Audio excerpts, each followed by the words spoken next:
Covers it up. Let's go and hit on the cameras.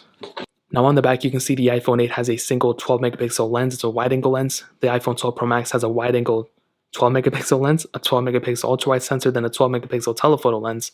And I've pretty much said this over and over again, but the iPhone 8's camera has been a pretty good camera setup for sure. With its single camera lens, it does the job, you know what I mean? And you can do 4K at 60, you have a lot of capability, you don't have portrait mode, you don't have additional lenses, which really kind of makes this camera a little bit dated for sure.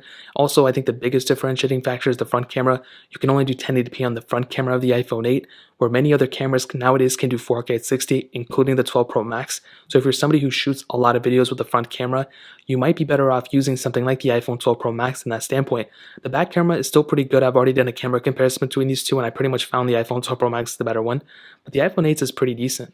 Now the 12 Pro Max, I feel like the biggest thing about this specific phone is that it does have the additional lenses as well as that LiDAR lens. So you have that telephoto lens, you have that ultra wide sensor, which really adds a lot more capability behind this specific phone. So that's a pretty big deal in and of itself.